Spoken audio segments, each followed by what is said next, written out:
ನಮಸ್ಕಾರ ಆತ್ಮೀಯ ಪ್ರೇಕ್ಷಕರೇ, ಚಿತ್ರದುರ್ಗದ ಬಿಸಿ ಸುದ್ದಿ ನ್ಯೂಸ್ ಪೋರ್ಟಲ್ ಅರ್ಪಿಸುವಂತಹ ಅನೇಕ ಕಾರ್ಯಕ್ರಮಗಳಲ್ಲಿ ಇವತ್ತೊಂದು ವಿಶೇಷ ಕಾರ್ಯಕ್ರಮಕ್ಕೆ ತಮಗೆ ಆತ್ಮೀಯ ಸ್ವಾಗತ. ಇಂದು ಕೋಟೆನಾಡಿನ ಸಾಧಕರು ಮಾಲಿಕೆಯಲ್ಲಿ ನನ್ನೊಟ್ಟಿಗೆ ಮಾತುಕತೆಗೆ ಆಗಮಿಸಿರುವಂಥವರು ಒಬ್ಬರು ವಿಶೇಷ ವ್ಯಕ್ತಿ. ಅಂದರೆ ಗುರು ಮಿಂಚಿದ ಶಿಷ್ಯರು ಅಂತೇಳಿ ನೀವು ಮಾತನ್ನು ಕೇಳಿದ್ದೀರಿ. ಹಾಗೆಯೇ ಗುರು ತನ್ನ ಶಿಷ್ಯನ ಜೊತೆ ಕೂತ್ಕೊಂಡು ಮನದಾಳ ಮಾತುಗಳನ್ನು ನಿಮ್ಮೊಟ್ಟಿಗೆ ಹಂಚಿಕೊಳ್ಳುವಂಥ ಒಂದು ಸುಸಂದರ್ಭ ಇವತ್ತಿನ ಒಂದು ಕಾರ್ಯಕ್ರಮ. ಅಂತಹ ಒಂದು ವಿಶೇಷವಾದಂಥ ಕಾರ್ಯಕ್ರಮಕ್ಕೆ ನನ್ನ ಶಿಷ್ಯ DM ಸುರೇಶ್ ಅವರನ್ನು ಕಾರ್ಯಕ್ರಮಕ್ಕೆ ಬರಮಾಡ್ಕೊಳ್ತೇನೆ. ಶಿಷ್ಯ, ನಿನಗೆ ಆತ್ಮೀಯವಾದ ಸ್ವಾಗತ ಕಣಪ್ಪ. Thank you sir. ಆತ್ಮೀಯರೇ, ಚಿತ್ರದುರ್ಗ ಜಿಲ್ಲೆಯ ನಾಯಕನಹಟ್ಟಿ ಸುಕ್ಷೇತ್ರದ ಸನಿಹದಲ್ಲಿರುವಂಥ ಒಂದು ಗ್ರಾಮ ನಲಗೇತನಹಟ್ಟಿ. ನಲಗೇತನಹಟ್ಟಿ ಎಂದ ತಕ್ಷಣ ಒಂದು ವಿಶೇಷವಾದಂತಹ ವ್ಯಕ್ತಿಯೊಬ್ಬರ ಬದುಕನ್ನು ಇಣಿಕಿ ನೋಡುವ ಸಮಯ. ಪೂರ್ಣಮುತ್ತಪ್ಪ ಎನ್ನುವಂತಹ ದಿವಂಗತ ಮಾಜಿ ಶಾಸಕರಾದಂತಹ ಪೂರ್ಣಮುತ್ತಪ್ಪನವರ ಊರಿನಲ್ಲಿ ಒಂದಷ್ಟು ಕುರಿ ಕಾಯ್ತಾ, ಹೊಲಗದ್ದೆಗಳಲ್ಲಿ ಕೆಲಸ ಮಾಡ್ತಾ, ಶಾಲೆಗಳ ಕಡೆಗೆ ಹೆಜ್ಜೆ ಹಾಕ್ತಾ ತನ್ನ ಬದುಕನ್ನು ರೂಪಿಸಿಕೊಳ್ಳುವ ಹಂಬಲದಲ್ಲಿ ಹೊರಟಂತಹ ವ್ಯಕ್ತಿಯೇ ಈ DM ಸುರೇಶ್. ಸುರೇಶ್ ಬಾಲ್ಯದಲ್ಲಿ ಅತ್ಯಂತ ಆರ್ಥಿಕವಾಗಿ ಮತ್ತು ಸಾಮಾಜಿಕವಾಗಿ ಹಿಂದುಳಿದ ಕುಟುಂಬದಲ್ಲಿ ಜನಿಸಿದ ಈ ವ್ಯಕ್ತಿ ನಂತರದಲ್ಲಿ ಅನೇಕ ರೀತಿಯಾದಂಥ ಕಷ್ಟ ಕಾರ್ಪಣ್ಯಗಳನ್ನು ದಾಟಿ ವಿದ್ಯಾಭ್ಯಾಸವನ್ನು ಮುಗಿಸಿ ಈ ಹೊತ್ತು ಒಬ್ಬ ನೌಕರಿ ಹುಡುಕಾಟದಲ್ಲಿರುವಂಥ ವ್ಯಕ್ತಿ. ಅವ್ರ ಜೊತೆನೆ ಮುಂದಷ್ಟು ಮಾತುಗಳನ್ನು ಆಡೋಣ. ಸುರೇಶ್, ಇದು ನಲಗೇತನಹಟ್ಟಿಯಲ್ಲಿ ಬಾಲ್ಯವನ್ನು ಕಳೀತಾ ಇರುವಂತಹ ಸಂದರ್ಭಗಳು, ನೀನು ಬೆಳೆದು ಬಂದ ಬಗೆ, ಇವುಗಳ ಬಗ್ಗೆ ಇಣಿಕಿ ನೋಡೋದಾದರೆ ನಿನ್ನ ಕುಟುಂಬದ ಹಿನ್ನೆಲೆಯನ್ನು ಪರಿಚಯ ಮಾಡಿಕೊಳ್ಳು. ಸರ್, ನಮ್ಮದು ತುಂಬ ಬಡ ಕುಟುಂಬ ಅನ್ನೋದಕ್ಕಿಂತ ಮಧ್ಯಮ ವರ್ಗದ ಕುಟುಂಬ ಸರ್. ಅಂಥ ಕ್ಷೇತ್ರದಲ್ಲಿ ಸಣ್ಣ ಹಳ್ಳಿ ನಮ್ಮದು. ಅಂಥದ್ರಲ್ಲಿ ನಮ್ಮ ತಂದೆ ತಾಯಿ 5 ಜನ ಮಕ್ಕಳು, ಅದರಲ್ಲಿ ನಾನು 5ನೇವನು, ಚಿಕ್ಕ ಮಗ. ಹಿಂಗೆ ಕಷ್ಟಪಟ್ಟು ನಮ್ಮ ಮಕ್ಕಳಿಗೆಲ್ಲ ವಿದ್ಯಾಭ್ಯಾಸ ಕೊಡಿಸ್ಬೇಕಂತ ಅದರಲ್ಲಿ ಇಬ್ಬರಿಗೆ ಮಾತ್ರ ಸಾಧ್ಯ ಆಯ್ತು ಸರ್. ಮಧ್ಯದಲ್ಲಿರೋಂಥವ್ರು ಒಬ್ಬರು, ಮತ್ತು ನನಗೆ ಕೊನೆಯದಾಗಿ ನನಗೊಬ್ಬನಿಗೆ, ಇಬ್ಬರಿಗೆ ಮಾತ್ರ ಶಿಕ್ಷಣ ಕೊಡ್ಸೋಕ್ಕಾಯಿತು. ಇನ್ನು ಮಿಕ್ಕಿದರೆಲ್ಲ ಹೊಲ ಮನೆ ಕೂಲಿ ಕೆಲಸಗಳು ಮಾಡ್ಕೊಂಡು ಜೀವನ ಮಾಡ್ತಿದ್ದಾರೆ. ಇಂಥದ್ರಲ್ಲಿ ಸರ್ ಅದು ಹೇಳಿ, ತೊಂದರೆ ಇಲ್ಲ ಹೇಳಿ. ಈಗ ನೀನು ಬಾಲ್ಯದಲ್ಲಿ ಬಡತನದ ಅಂದರೆ ಮಧ್ಯಮ ವರ್ಗದ ಕುಟುಂಬದಲ್ಲಿ ಜನಿಸಿ ಬದುಕನ್ನು ಕಟ್ಟಿಕೊಳ್ಬೇಕು ಅಂತ ಹೊರಟಾಗ ನಿನ್ನ ಬಾಲ್ಯದ ವಿದ್ಯಾಭ್ಯಾಸ ಅಲ್ಲಿಯ ಸರ್ಕಾರಿ ಹಿರಿಯ ಪ್ರಾಥಮಿಕ ಶಾಲೆ ಅಲ್ಲಿ ಆಗುತ್ತೆ. ಅದಾಗ ತಾನೇ ನಿಮ್ಮೂರಿಗೆ ಒಂದು ಹೊಸ ಆಶಾಕಿರಣ ಅನ್ನೋ ಹಾಗೆ ಒಂದು ಸರ್ಕಾರಿ ಪ್ರೌಢಶಾಲೆ ಬಂದಿರುತ್ತೆ. ಒಂದಷ್ಟು ಕಟ್ಟಡದ ನಿರ್ಮಾಣ ಹಂತದಲ್ಲಿರುವಂತಹ ಸಂದರ್ಭದಲ್ಲಿ ಪ್ರಾಥಮಿಕ ಶಾಲೆಯಲ್ಲಿ ನಡೀತಿದ್ದಂತಹ ಹೈಸ್ಕೂಲ್ ಕಟ್ಟಡ ಹೊಸ ಕಟ್ಟಡಕ್ಕೆ ಸ್ಥತ್ಯಂತರ ಆಗುತ್ತೆ. ಆ ಹೊಸ ಕಟ್ಟಡದಲ್ಲಿ ಓದಿದ ವಿದ್ಯಾರ್ಥಿ ಅಂತ ಅನ್ಸುತ್ತಲ್ವಾ? ಮತ್ತೆ ನಿನ್ನ ಬಾಲ್ಯವನ್ನು ಕಳೆದು ಇದಕ್ಕಿದ್ದಾಗನೇ ಹೈಸ್ಕೂಲಿಗೆ ಅಂತ ಬಂದಾಗ ಅಲ್ಲಿಯ ವಿದ್ಯಾಭ್ಯಾಸದ ಬದುಕು ಹೇಗಿತ್ತು? ಅಲ್ಲಿನ ವಿದ್ಯಾಭ್ಯಾಸದ ಬದುಕು ನಮಗೆ ಹೊಸ ದಾರಿಯನ್ನೇ ತಂದುಕೊಡ್ತು ಸರ್. ಅಲ್ಲಿ ನಾವು ಪ್ರಾಥಮಿಕ ಶಿಕ್ಷಣದಲ್ಲಿ ಏನೋ ಒಂದು ಸಣ್ಣ ಮಟ್ಟಕ್ಕೆ ಪರಿಣಿತರಾಗಿದ್ದೀವಿ ಅಷ್ಟೇ. ಆಮೇಲೆ ಬರ್ತಾ ಬರ್ತಾ ನಮಗೆ ಹೈಸ್ಕೂಲಿಗೆ ಬಂದಾಗ ಅಲ್ಲಿನ ಶಿಕ್ಷಕರು ಮತ್ತೆ ಅಲ್ಲಿನ ವ್ಯವಸ್ಥೆ ಅದು ತುಂಬ ಇಕ್ಕಟ್ಟಲ್ಲೇ ಇತ್ತು. ಆಮೇಲೆ ಹೊಸದಾಗಿ ಕಟ್ಟಡ ಆದಮೇಲೆ ನೆಕ್ಸ್ಟು ನಮ್ಮ ಶಿಕ್ಷಕರೇ ಎಲ್ಲ ಜವಾಬ್ದಾರಿ ತಗೊಂಡು ಅಲ್ಲಿದ್ದಂಥ ಹಳೆಯ ಕಟ್ಟಡಗಳೆಲ್ಲ ತೆರವುಗೊಳಿಸಿ ಈ ವಿಶಾಲವಾದ ಫೀಲ್ಡ್ ಮಾಡಿಕೊಟ್ರು. ಎಲ್ಲ ಮಕ್ಕಳಿಗೆ ಓದೋಕ್ಕೆ ಒಳ್ಳೆ ಶಿಕ್ಷಣ ಕೊಟ್ಟರು. ಅಲ್ಲಿಂದ ಸುಮಾರು ಜನ ವಿದ್ಯಾರ್ಥಿಗಳು ಅಲ್ಲಿಂದ ಜೀವನ ರೂಪಿಸ್ಕೊಂಡಿದ್ದಾರೆ. ಒಳ್ಳೆ ಬದಲಾವಣೆ ಕಂಡಿತ್ತು ಸರ್. ಹೈಸ್ಕೂಲ್ ಶಿಕ್ಷಣ ನಮಗೆ ಎಷ್ಟು ಪ್ರಾಮುಖ್ಯತೆ ಕೊಡ್ತೆ ಅಂದರೆ ಜೀವನಕ್ಕೆ ಒಂದು ಹೊಸ ದಾರಿ ತೋರಿಸಿದಂಗೆ ಆಯ್ತು ಸರ್. ಅಲ್ಲಿಂದ ನಮ್ಮ ಜೀವನ ಶೈಲಿಗಳೇ ಬದಲಾಗ್ತಾ ಹೋದ್ವು ಎಲ್ಲರೂ. ಈಗಲೂ ಕೆಲವರು ನಮ್ಮ ಬ್ಯಾಚಲ್ಲಿ ಓದಿದಂಥ ವಿದ್ಯಾರ್ಥಿಗಳು ಸುಮಾರು ಒಳ್ಳೊಳ್ಳೆ ಪೊಸಿಷನಲ್ಲಿದ್ದಾರೆ, ಒಳ್ಳೊಳ್ಳೆ ಕೆಲಸಗಳಲ್ಲಿದ್ದಾರೆ. ಕೆಲವರು ಕೆಲಸ ಸಿಗದೆ ನಿರುದ್ಯೋಗಿಗಳಾಗಿದ್ದಾರೆ. ಇವರಿಗೆಲ್ಲರಿಗೂ ಒಂದು ಒಳ್ಳೆ ದಾರಿದೀಪ ಆಯ್ತು ಸರ್ ನಮ್ಮ ಹೈಸ್ಕೂಲ್. ಅದಾದ್ಮೇಲೆ ನಿಮ್ಮ ಊರಿನ ಹೊಸ ಕಟ್ಟಡದ ಸುತ್ತ ಗುಡಿಸಲುಗಳಿದ್ದು ಅಂತ ಕೇಳಿದ್ವಿ. ಇಕ್ಕಟ್ಟಾದ ಪರಿಸರದಲ್ಲಿತ್ತು. ಅಲ್ಲಿಯ ಶಿಕ್ಷಕರು ಊರಿನವರು ಮತ್ತು ಗುಡಿಸಲವರು ಮನವೊಲಿಸಿ ಅವರಿಗೆ ಒಂದು ವಿಶೇಷವಾಗಿ ಸ್ಥಳಾಂತರಗೊಳಿಸಿ ಅದನ್ನೆಲ್ಲ ಅದ್ಭುತವಾಗಿ ಒಂದು ಶಾಲಾ ಆವರಣವನ್ನು ನಿರ್ಮಿಸಿದಂಥ ಸಂದರ್ಭಗಳು ಕಣ್ಣಿಗೆ ಕಟ್ಟಿದಂಗಿದ್ದಾವೆ. ಜೊತೆಗೆ ಆ ಹೊತ್ತಿನ ಸಂದರ್ಭದಲ್ಲಿ ಹಿಂದುಳಿದ ಆ ಕುಗ್ರಾಮದ ಪ್ರೌಢಶಾಲೆಯ ಏಳಿಗೆಗಾಗಿ ಒಂದು ಹೊಸ ಹಾಸ್ಟೆಲ್ ಕಟ್ಟಡ ಆಗ್ತದೆ. ಅಲ್ಲಿ ವಿದ್ಯಾರ್ಥಿಗಳು ತಂಗ್ತಾರೆ, ಒಂದಷ್ಟು ವಿಶೇಷ ತರಗತಿಗಳು ನಡೀತವೆ. ಇದೆಲ್ಲ ಓಕೆ. ನೀನು ಆ ಶಾಲೆಯಿಂದ ಕಲಿತು ಹೊರಬಂದ ಮೇಲೆ ಮುಂದೆ ನಿನ್ನ ವಿದ್ಯಾಭ್ಯಾಸ ಎಲ್ಲಿಯವರೆಗೆ ಸಾಗಿತು? ಸರ್ ನಂದು ಅಲ್ಲಿಂದ ಡಿಗ್ರಿ ಮುಗಿದಿದೆ ಸರ್ ಅಷ್ಟೇ. ಓಕೆ. ಅಲ್ಲಿಗೆ ನಮ್ದು PUC ಮುಗಿಸಿದ್ದೆ, SLC ಮುಗಿಸಿದ್ದೆ ಕಷ್ಟ ಸರ್. ಮತ್ತೆ ನಾನು ನೆಕ್ಸ್ಟ್ ಬೆಂಗಳೂರಿಗೆ ನಮ್ಮ ಹುಡುಗರು ಕೆಲ್ಸಕ್ಕೆ ಹೋಗ್ತಾರೆ, ಅವ್ರ ಜೊತೆ ಕೆಲ್ಸಕ್ಕೆ ಹೋದೆ. ಅಲ್ಲಿಂದ ಮತ್ತೆ 2 ತಿಂಗಳು ದುಡ್ಕೊಂಬಂದು ನೆಕ್ಸ್ಟ್ ಆಗಸ್ಟಲ್ಲಿ ಅಡ್ಮಿಷನ್ ಆಗಿ PUCಗೆ, ಅಲ್ಲಿಂದ ಮತ್ತೆ ಅದೇ ದುಡ್ಡಲ್ಲಿ ಅಡ್ಮಿಷನ್ ಆಗಿ ನೆಕ್ಸ್ಟ್ PUCಗೆ ಫಸ್ಟ್ ಇಯರ್ ಕಂಪ್ಲೀಟ್ ಮಾಡಿದೆ. ನೆಕ್ಸ್ಟ್ ಸೆಕೆಂಡ್ ಇಯರ್ ಇಂದ ನಾನು ಸುಮಾರು ಭಾನುವಾರ ದಿನ ಮಸಾಲೆ ಅಂಗಡಿಯಲ್ಲಿ ಕೆಲಸ ಮಾಡಿದೆ. ನೆಕ್ಸ್ಟ್ ಆಮೇಲೆ ಅದು ಮುಗಿತಿದ್ದಂಗೆ ಸ್ವಲ್ಪ ದಿನದಲ್ಲಿ ನಮ್ಮ ಹೂನು ಮಾರ್ಕೆಟ್ ಅವ್ರು ಪರಿಚಯ ಆದರು.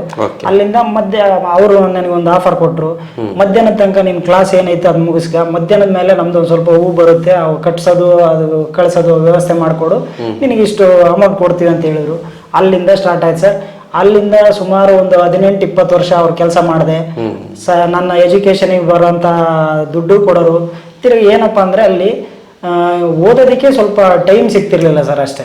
ಅಷ್ಟು ಬಿಟ್ಟರೆ ಅಷ್ಟರಲ್ಲೂ ನನ್ನ ಪ್ರಯತ್ನ ನಾನು ಮಾಡಿ PUCಯಲ್ಲೂ ಪಾಸ್ ಮಾಡಿದೆ, ಡಿಗ್ರಿಯಲ್ಲೂ ಕಂಪ್ಲೀಟ್ ಮಾಡ್ಕೊಂಡೆ.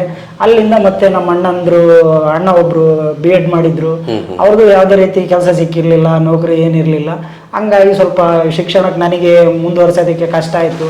ಅಲ್ಲಿದ್ದ ಪಾರ್ಟ್ ಟೈಮ್ ಜಾಬ್ ಮಾಡ್ಕೊಂಡು ಓದೋದಕ್ಕೆ ಸಮಸ್ಯೆ ಆಗುತ್ತೆ ಅಂತಂದೇಳಿ ಹೆಂಗಿದ್ರು ಅವ್ನು ಅಷ್ಟು ಓದಿ ಅವನೇ ಕೆಲಸ ಮಾಡ್ತಿದ್ದಾನೆ. ಈಗ ಮತ್ತೆ ನಾನು ಓದಿ ಮತ್ತೆ ಹಿಂದಕ್ಕೆ ಬರೋದಕ್ಕಿನ್ನ ಈಗಿಂದನೇ ಏನಾದರೂ ಕೆಲಸ ಮಾಡೋಣ ಅಂತೇಳಿ ನಾನು ಹೂವಿನ ಮಾರ್ಕೆಟಿಂದು ಅದನ್ನೇ ಕಂಟಿನ್ಯೂ ಮಾಡ್ತಾ ಹೋದೆ. ಅಲ್ಲಿಂದ ನಂದು BA ನಿಂತೋಯ್ತು ಸರ್. BA ಅವರಿಗೆ ನಿಂತೋಯ್ತು ಅಂದ್ರೆ ಅಷ್ಟೊತ್ತಿಗಾಗಲೇ ನಿಮ್ಮ ಕುಟುಂಬದಲ್ಲಿ ಒಂದಷ್ಟು ಅಲ್ಲೋಲ ಕಲ್ಲೋಲ ಆಗ್ತದೆ. ಅಂದ್ರೆ ಬಡತನ ಇರ್ಬೋದು, ಕಷ್ಟಗಳಿರ್ಬೋದು, ಸಾಮಾಜಿಕವಾದಂತ ಕೆಲವು ಘಟನೆಗಳು ನಿಮ್ಮ ಮೇಲೆ ಪ್ರಭಾವ ಬೀರ್ತವೆ. ನಂತರ ನಿಮ್ಮ ಅಣ್ಣನಿಗೆ ಅದೃಷ್ಟವಶಾತ್ ಒಂದು ನೌಕರಿ ಆಗ್ಬಿಡುತ್ತೆ. ಯಾವಾಗ ಅಣ್ಣ ಮನೆಯಿಂದ ಹೊರಗೆ ಹೊರಟನೋ ಈ ಮನೆಯ ಜವಾಬ್ದಾರಿ ನೋಡ್ಕೊಳ್ಳುವಂಥದ್ದು ನಿನ್ನ ಮೇಲೆ ಬೀಳುತ್ತೆ. ಆಗ ಒಂದ್ ಸ್ವಲ್ಪ ಈ ಎಜುಕೇಶನ್ ಕಷ್ಟ ಆಗುತ್ತೆ ಅನ್ನೋ ಕಾರಣಕ್ಕೆ ನೀನು ಅದನ್ನ ನಿಲ್ಲಿಸ್ತೀಯ. ಆದ್ರೆ ನೌಕರಿ ಸಿಗ್ಲಿಲ್ಲ ಅನ್ನುವ ಕೊರಗಿನಲ್ಲಿ ಅನೇಕ ದುಶ್ಚಟಗಳನ್ನು ಹಿಡಿದು ಹೊರಟ ಸಂದರ್ಭಗಳು ಇದ್ದಾವೆ. ಏನ್ ಸರ್ ನೌಕರಿ ಇಲ್ಲ, ಇಷ್ಟು ಓದಿದ್ರು ಬೆಲೆ ಇಲ್ಲ, ನಾವು ಈ ರೀತಿ ಹಿಂದುಳಿದಿದ್ರು ಮೀಸಲಾತಿಯಲ್ಲೂ ಸಿಗ್ಲಿಲ್ಲ ಅಂತೇಳಿ ತಲೆ ಕೆಡಿಸ್ಕೊಂಡವ್ರೆ ಹೆಚ್ಚು. ಆದ್ರೆ ನೀನೇನ್ ಮಾಡ್ತೀಯ ಅಂದ್ರೆ ಈ ಪಾರ್ಟ್ ಟೈಮ್ ಕೆಲಸ ಮಾಡ್ತೀಯ, ಅದ್ರ ಜೊತೆಗೆ ಒಂದಷ್ಟು ಸಾಹಿತ್ಯದ ಗೀಳು ನಿನ್ನನ್ನು ಕಾಡುತ್ತೆ.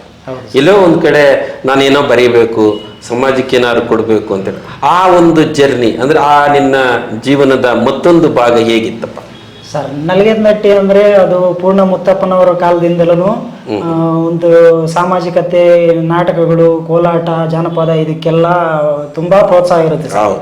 ಅದ್ರ ಬಗ್ಗೆ ಅದನ್ನೆಲ್ಲ ನೋಡಿ ನಾವು ಅದರಿಂದನೇ ನಮಗೆ ಸ್ಫೂರ್ತಿ ಸಿಕ್ಕು.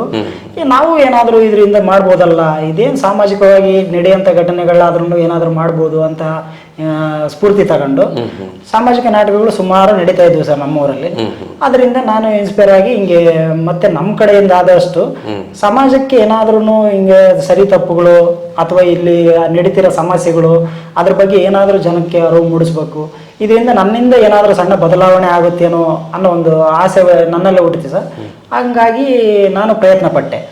ಅದು ಕೊನೆಗೆ ಒಂದು ಹಂತಕ್ಕೆ ಬಂದ ತಕ್ಷಣ ಅದಕ್ಕೆ ಪ್ರದರ್ಶನಕ್ಕೂ ಸಮಸ್ಯೆ ಆಯಿತು. ಮತ್ತೆ ಅದು ಏನೇ ವಿಚಾರ ತಗೊಂಡ್ರು ಒಂದು ಮುದ್ರಣಕ್ಕೂ ಆಯ್ತು. ಏನೋ ನಾವು ಮುದ್ರಣ ಮಾಡಿಸ್ಬೇಕಂತ ಸ್ಟಾರ್ಟ್ ಮಾಡಿದ್ರು ಅದು ಹಿಂದೆ ಏನಾದ್ರೂ ಸಮಸ್ಯೆಗಳು ಬಂದು ಅದಕ್ಕೆ ಕೂಡಿಟ್ಟಂತ ಹಣ ಮತ್ತೆ ಸಮಸ್ಯೆಗಳಿಗೆ ಖರ್ಚಾಗೋದು, ಹಿಂಗಾಗಿ ಅದು ಮುಂದೂಡ್ತಾನೆ ಬಂತು ಸರ್. ಅದನ್ನ ನಾನು ಅಂಬೇಡ್ಕರ್ ಅವರು ಎಲ್ಲ ಹೇಳಿದ್ರು, ಆ ಮಾತು ಓದಿರೋದ್ರಲ್ಲಿ ನೆನಪಿರೋದು, ಸತ್ತ ಮೇಲೂ ನಾವು ನೆನಪಿರ್ಬೇಕು ಅಂದ್ರೆ ಜನಗಳು ನಮ್ಮನ್ನ ಗುರ್ತಿಟ್ಕೊಂಡಂಗೆ ಏನಾದ್ರು ಬರೆದಿಟ್ಟು ಹೋಗು ಅನ್ನೋ ತರ ಓದಿರೋ ನೆನಪಿತ್ತು. ಅದಕ್ಕೆ ನನ್ನ ಕಡೆಯಿಂದ ಏನಾದ್ರು ನನ್ನನ್ನು ಹಿಂಗೆ ನೆನಪಿಟ್ಕೊಳ್ಬೇಕು ಜನ ಅಂತೇಳಿ ಒಂದು ಪ್ರಯತ್ನ ಮಾಡೋಣ ಅಂತ ಮಾಡಿದೆ ಸರ್. ಆಮೇಲೆ ಅದು ಸರಿ ತಪ್ಪುಗಳು ಸುಮಾರಿತ್ತು, ಅದು ನಿಮ್ಮ ಕಡೆ ತಂದು ಕೊಟ್ಟಿದ್ದೆ. ಅದು ಎಲ್ಲ ಸರಿ ತಪ್ಪುಗಳೆಲ್ಲ ತಿದ್ದಿ ಅಚ್ಚುಕಟ್ಟಾಗಿ ಮಾಡಿಕೊಟ್ರಿ. ಅದನ್ನ ಮತ್ತೆ ಸುಮಾರು ಪ್ರದರ್ಶನಗಳು ನಮ್ಮೂರಲ್ಲೂ ಮಾಡಿದೀವಿ, ಮತ್ತೆ ಹೊರಗಡೆನೂ ಮಾಡಿದ್ದಾರೆ. ಆ ನಾಟಕದ ಹೆಸರಪ್ಪ ಸರ್? ಪ್ರೇಮ ಕೋಟೆಗೆ ಎರಗಿತು ಪ್ರಳಯ ಅಂತ ಸರ್. ಪ್ರೇಮ ಕೋಟೆಗೆ ಎರಗಿತು ಪ್ರಳಯ. ಓಕೆ. ಅರ್ಥಾತ್ ಪ್ರೀತಿ ಸಿಕ್ಕರು ಪ್ರೇಯಸಿ ಸಿಗಲಿಲ್ಲ. ಪ್ರೀತಿ ಸಿಕ್ಕರು ಪ್ರೇಯಸಿ ಸಿಗಲಿಲ್ಲ ಅಂದ್ರೆ ನೀನು ಇದನ್ನ ನಿಜ ಜೀವನದಲ್ಲಿ ಅನುಭವಿಸಿದ್ದ ಅಥವಾ ಸಮಾಜದಲ್ಲಿದ್ದಂತಹ ಪರಿಸ್ಥಿತಿಯನ್ನು ಗಮನಿಸಿ ಬರೆದದ್ದ? ಒಂದು ಲೆಕ್ಕದಲ್ಲಿ ಅದು ಒಂದು ಹೀರೋ ಕ್ಯಾರೆಕ್ಟರ್ ಅಲ್ಲಿ ನಮ್ಮ ಈ ಶಿಕ್ಷಣದ ಬಗ್ಗೆನೂ ಸ್ವಲ್ಪ ಐತೆ ಸರ್. ಅಷ್ಟು ಬಿಟ್ಟು ನೆಕ್ಸ್ಟ್ ಆಮೇಲೆ ಇದರಿಂದ ಏನ್ ಕೊಟ್ರೆ ಚೆನ್ನಾಗಿರುತ್ತೆ, ಏನ್ ಮಾಡಿದ್ರೆ ಚೆನ್ನಾಗಿರುತ್ತೆ ಅಂತ ಸ್ವಲ್ಪ ಇಂಪ್ರೂವೈಸ್ ಮಾಡಿ ಬರೆದಿರೋದಷ್ಟೇ ಅಷ್ಟೇ ಸರ್. ಒಟ್ಟು ಒಬ್ಬ ವಿದ್ಯಾರ್ಥಿ ಜೀವನ ಹಿಂಗೆ ಕೆಲಸ ಸಿಗದೆ ಇದ್ರೆ ಹೆಂಗಿರುತ್ತೆ ಅಂತ ಒಂದು, ಅಂದ್ರೆ ನಿರುದ್ಯೋಗಿ ಯುವಕನ ಬದುಕು ಎಷ್ಟೊಂದು ಕಷ್ಟ ಇದೆ ಇವತ್ತಿನ ದಿನಮಾನದಲ್ಲಿ, ಬೆಲೆ ಇರಲ್ಲ, ಈ ತರದ ಕಲ್ಪನೆ. ಒಂದು ಹೆಣ್ಣು ಕೊಡಲ್ಲ, ಒಂದು ಸಮಾಜದಲ್ಲಿ ಒಂದು ಬೆಲೆ ಇರಲ್ಲ, ಅವನಿಗೊಂದು ಕೆಲಸ ಇಲ್ಲ ಅಂದ್ರೆ ಅದನ್ನ ತೋರಿಸೋ ಪ್ರಯತ್ನ ಮಾಡಿದೆ ಸರ್. ಎಷ್ಟು ಪ್ರದರ್ಶನಗಳನ್ನು ಕಂಡಿದೆ? ಅದು ಸುಮಾರು ಒಂದು 10-12 ಪ್ರದರ್ಶನ ಆಗಿದಾವೆ ಸರ್. ಹಂಗ ಆದ್ರೂ ಅದೇನು ಮುದ್ರಣ ಆಗಿಲ್ಲ. ಮುದ್ರಣ ಆಗದೆ ಇದ್ರೂ ಸಮೇತ ಅದು ಪ್ರದರ್ಶನ ಆಗಿದೆ. ದೊಡ್ಡ ದೊಡ್ಡವರು ಜನಪ್ರತಿನಿಧಿಗಳನ್ನು ಕರೆದು ಇವುಗಳನ್ನು ಉದ್ಘಾಟನೆ ಮಾಡಿಸಿದ್ದಿದೆ. ನಲಗೇತ್ನೆಟಿಯ ಹೊರ ಊರುಗಳಲ್ಲಿಯೂ ಪ್ರದರ್ಶನ ಕಂಡಿತು ಅನ್ನುವಂತ ಮೆಚ್ಚುಗೆಗೆ ಪಾತ್ರ ಆಗಿದೆ. ಅದನ್ನ ಅಷ್ಟಕ್ಕೆ ನಿಲ್ಲಿಸ್ದೆ ಮತ್ತೆ ನಿಮ್ಮ ಬರವಣಿಗೆ ಎತ್ತ ಸಾಯ್ತು. ಮತ್ತೆ ಮುಂದೆ ಇನ್ನೊಂದು ಬಡತನದ ಜೀವನ ಹೆಂಗಿರುತ್ತೆ, ಮತ್ತೆ ಒಬ್ರು ಹಳ್ಳಿಯಲ್ಲಿ ಒಬ್ಬ ಸಾಹುಕಾರ ಇದ್ರೆ ಅವನು ಬಡವ್ರನ್ನ ಯಾವ ತರ ಬಳಸ್ಕೊಂತಾನೆ, ಸಾಮಾಜಿಕ ಸಂಘರ್ಷಗಳ ಬಗ್ಗೆ, ಸಾಮಾಜಿಕವಾಗಿ ಎಷ್ಟು ಸಂಘರ್ಷಗಳು ಎದುರಿಸಬೇಕಾಗುತ್ತೆ ಬಡ ಜನರು ಅನ್ನೋದನ್ನ ತೋರಿಸೋ ಪ್ರಯತ್ನ ಮಾಡಿದೆ ಸರ್. ಅದು ಧನಿಕನ ದರ್ಪ ಅಂತ 2ನೇದು ಸ್ಟಾರ್ಟ್ ಮಾಡಿದೆ ಸರ್. ಅರ್ಥಾತ್ ಕಲಿಯುಗದ ಕಾಲಚಕ್ರ ಅಂತ. ಕಲಿಯುಗದ ಕಾಲಚಕ್ರ, ಓಕೆ ಸರ್. ಅದರಲ್ಲಿ ಬಡವರ ಬದುಕುಗಳು ಹೆಂಗಿರ್ತವೆ, ಅವ್ರಿಗೆ ಏನ್ ಸಿಕ್ಕರೆ ಸವಲತ್ತು ಇರುತ್ತೆ, ಏನ್ ಸಿಗದೆ ಇದ್ರೆ ನಾವ್ ಹೇಳ್ದಂಗೆ ಕೇಳ್ತಾರೆ ಅನ್ನೋ ತರ ಹೋಗಿ. ಈಗ ಎಲ್ಲ ಇರೋನ ಹತ್ರ ಏನು ಇಲ್ದಿರೋ ಜೊತೆ ಸಂಘರ್ಷಕ್ಕೆ ನಿಂತ್ರೆ ಅವ್ರಿಗೆ ಏನ್ ಉಳಿಯುತ್ತೆ ಅನ್ನೋದೊಂದು ಕಲ್ಪನೆ ಇಟ್ಕೊಂಡು ಮಾಡಿದೆ ಸರ್. ಅದು ಒಂದು ನನಗೆ ತೃಪ್ತಿ ಕೊಟ್ಟೈತೆ ಸರ್. ಅದು ಪ್ರದರ್ಶನ ಕಂಡಿಲ್ಲ. ಅದು ಒಂದು ಪ್ರದರ್ಶನ ನಾವೇ ಮಾಡಿದ್ವಿ. ಒಂದು ಪ್ರದರ್ಶನ ನಿಮ್ಮ ಊರಿನ ನಿಮ್ಮ ಸಂಘದಿಂದಲೇ? ಹಾ ಸರ್, ನಮ್ಮ ಸಂಘದಿಂದಲೇ. ನಿಮ್ಮಲ್ಲಿ ಒಂದಷ್ಟು ಸಂಘಟನೆಗಳಿದಾವೆ, ಅವುಗಳಲ್ಲಿ ನಿಮ್ಮನ್ನ ತೊಡಗಿಸಿಕೊಳ್ಳುವಂತ ಒಂದು ಸಂಘಟನೆ ಯಾವುದು? ನಾನು ಜಾಸ್ತಿ ಸಂಘಟನೆಯಲ್ಲಿ ತೊಡಗಿಸ್ಕೊಂಡಂತಂದ್ರೆ ಜೈ ಭೀಮ್ ಯುವಕ ಸಂಘ ಅಂತ ಒಂದು ಸರ್. ಜೈ ಭೀಮ್ ಯುವಕ ಸಂಘ. ಅದರಲ್ಲಿ ಮತ್ತೆ ನಮ್ಮ ಯುವಕರು ಅವರೆಲ್ಲರೂ ಸೇರಿ ಕೆಲವು ಒಳ್ಳೊಳ್ಳೆ ಕೆಲಸಗಳು ಮಾಡ್ತಾ ಇದೀವಿ. ಅದಕ್ಕೆ ತುಂಬಾ ಜನ ನಮ್ಮ ಹುಡುಗರು ಸಪೋರ್ಟ್ ಮಾಡ್ತಿದ್ದಾರೆ. ಯಾವ ರೀತಿಯ ಒಳ್ಳೆ ಕೆಲಸಗಳು ಮಾಡ್ತಿದ್ದೀರಿ ಸರ್? ಒಳ್ಳೆ ಕೆಲಸಗಳಂದ್ರೆ ಸಮಸ್ಯೆ ಅಂದ್ರೆ ಯಾರಿಗಾದ್ರೂ ನಮ್ಮ ಗೆಳೆಯರಲ್ಲಿ ಚಿಕ್ಕ ಪುಟ್ಟ ಕಷ್ಟಗಳು ಜಗಳಗಳಾದ್ರೆ ಸಣ್ಣ ಪುಟ್ಟದ ಏನೋ ಸಮಸ್ಯೆ ಬಂದ್ರೂ ನಾವೇ ಸೇರ್ಕೊಂಡು ಅವ್ರದ್ದು ಏನ್ ಸಮಸ್ಯೆ ಅನ್ನೋ ತರ ಬಗೆಹರಿಸಿ ಸರ್. ಮತ್ತೆ ಆಮೇಲೆ ನಾವು ಶಿಕ್ಷಣ ಪಡಿಬೇಕಾದಾಗ ಎಷ್ಟು ಸಮಸ್ಯೆ ಇತ್ತು, ಆ ಸಮಸ್ಯೆ ಮುಂದೆ ನಮ್ಮ ಮಕ್ಕಳಿಗಾಗ್ಲಿ ಬರದೇ ಇರಲಿ ಅಂತಂದೇಳಿ ಒಂದು ಚಿಕ್ಕ ಪ್ರಯತ್ನ ಅಂದ್ರೆ ಜೈ ಭೀಮ್ ರಾತ್ರಿ ಪಾಠಶಾಲೆ ಅಂತ ಒಂದು ಶುರು ಮಾಡಿದ್ವಿ ಸರ್. ಒಂದು 16ರಿಂದ ಒಂದು 20 ಜನ ಅದಕ್ಕೆ ಒಳ್ಳೆ ಸಹಕಾರ ಕೊಡ್ತಾರೆ ಸರ್. ಅವರು ನಾವೇ ಇಷ್ಟಿಷ್ಟು ದುಡ್ಡು ಕಲೆಕ್ಟ್ ಮಾಡ್ಕೊಂಡು ಅದಕ್ಕೆ ಒಂದು 2-3 ಶಿಕ್ಷಕರನ್ನ ನೇಮಕ ಮಾಡಿ ಅವರಿಗೆ ನೀವು ನಮ್ಮ ಮಕ್ಕಳಿಗೆ ಇಷ್ಟು ಪಾಠ ಮಾಡಿಕೊಡ್ರಿ, ಹಿಂಗ ಅವ್ರಿಗೆ ಏನು ನಿಮ್ಗೆ ಗೊತ್ತಿರೋಂಥ ಕಲಿಸೋ ಪ್ರಯತ್ನ ಮಾಡಿದ್ರೆ ಮುಂದೆ ಅವರ ಜೀವನದಲ್ಲಿ ಮುಂದಿನ ಪೀಳಿಗೆಗೆ ಅವರು ಕಲಿಸೋ ಪ್ರಯತ್ನ ಮಾಡ್ತಾರೆ ಅಂತೇಳಿ ಹಿಂಗೊಂದು ರಾತ್ರಿ ಪಾಠಶಾಲೆ ಅಂತ ಶುರು ಮಾಡಿದ್ವಿ. ಈಗ ಅದು ರನ್ನಿಂಗ್ ಅಲ್ಲಿ ಇದೆ ಸರ್, ಈಗಲೂ ನಡೀತಾ ಇದೆ? ಹ್ಞೂ ಸರ್, ನಡೀತಾ ಇದೆ. ಎಷ್ಟು ಜನ ವಿದ್ಯಾರ್ಥಿಗಳಿದ್ದಾರೆ? ಸುಮಾರು ಒಂದು 40-45 ಜನ ಇದ್ದಾರೆ ಸರ್. ಅಂದ್ರೆ 8ರಿಂದ 10ವರೆಗೂ ಅಥವಾ ಪ್ರಾಥಮಿಕ ಶಾಲೆ 1ನೇ ಕ್ಲಾಸಿಂದ ಹಿಡಿದು 10ನೇ ತರಗತಿವರೆಗೂ ಎಲ್ಲರಿದ್ದಾರೆ. Okay okay. ಇದು ಒಳ್ಳೆ ಪ್ರಯತ್ನ. ಯಾಕೆಂದ್ರೆ ಇವತ್ತು ದುಡ್ಡು ಮತ್ತು ಅಧಿಕಾರ ಅಥವಾ ನೌಕರಿ ಇರುವಂತವ್ರು ಅವ್ರ ಕುಟುಂಬ, ಅವ್ರ ಸಮಾಜ, ಅವ್ರ ಇದಕ್ಕೆ ಮಾಡಬೇಕಾದ ದಿನಮಾನಗಳಲ್ಲಿ ನಿರುದ್ಯೋಗದ ಸುಳಿಯಲ್ಲಿ ಸಿಲುಕಿದ್ರು ನಮ್ಮ ಜನಾಂಗದ ಮಕ್ಕಳಿಗೆ ಒಂದಷ್ಟು ವಿದ್ಯಾಭ್ಯಾಸ ಕೊಡಬೇಕು ಅನ್ನುವ ನಿಮ್ಮ ಪರಿಕಲ್ಪನೆ ಏನಿದೆ, ಜೈ ಭೀಮ್ ರಾತ್ರಿ ಪಾಠಶಾಲೆ ನಿಜಕ್ಕೂ ಒಂದು ಮಾದರಿಯಾದಂತಹ ಕೆಲಸ.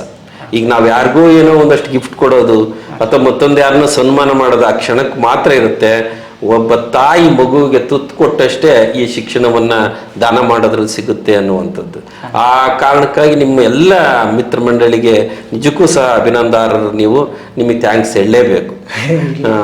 ಅಲ್ಲಿ ಒಂದಷ್ಟು ನಿರುದ್ಯೋಗಿ 2-3 ಶಿಕ್ಷಕರಿಗೆ ಕೆಲಸ ಕೊಟ್ಟಂಗಾಯ್ತು, ನಮ್ಮ ಮಕ್ಕಳಿಗೆ ಮಾರ್ಗದರ್ಶನ ಮಾಡ್ದಂಗಾಯ್ತು. ಟಿವಿಯ ಗುಂಗಿನಲ್ಲಿ ಇರ್ತಕ್ಕಂಥ ಮಕ್ಕಳನ್ನೆಲ್ಲೋ ಒಂದ್ ಕಡೆ ಸೇರಿಸಿ ಅವರಿಗೆ ಕೊಡುವಂತ ಪ್ರಯತ್ನ. ನಿಮ್ಮ ಪೋಷಕರೆಲ್ಲ ಅದೇನ್ ಬಿಡಪ್ಪ ಸುಮ್ಮನೆ ಪುಕ್ಸೆಟ್ಟೆ ಹೇಳ್ಕೊಡೋದು ಸರಿ ಇರಲ್ಲ ಅಂತೇನೋ ಅಂದಿಲ್ವಾ?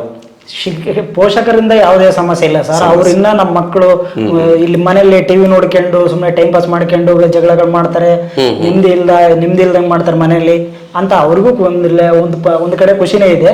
ನೆಕ್ಸ್ಟ್ ಇನ್ನೊಂದ್ ಕಡೆ ಏನಂತಂದ್ರೆ ನಮ್ಮ ಮಕ್ಕಳು ಹಿಂಗೆ ಹೋಗಿ ಕಲಿತಿದಾರಲ್ಲ. ಈ ಸರಿ ಸುಮಾರು ಒಂದು 10-12 ಜನ ಇದ್ರು ಸರ್. ಅದರಲ್ಲಿ 4-5 ಜನ ಫಸ್ಟ್ ಕ್ಲಾಸ್ ಆಗಿದ್ದಾರೆ. SLC ಫಸ್ಟ್ ಕ್ಲಾಸ್ ಆಗಿದ್ದಾರೆ. ಇನ್ನು ಮೇಕಿದಾರೆಲ್ಲ ಸೆಕೆಂಡ್ ಕ್ಲಾಸ್ ಪಾಸ್ ಆಗಿದ್ದಾರೆ ಸರ್.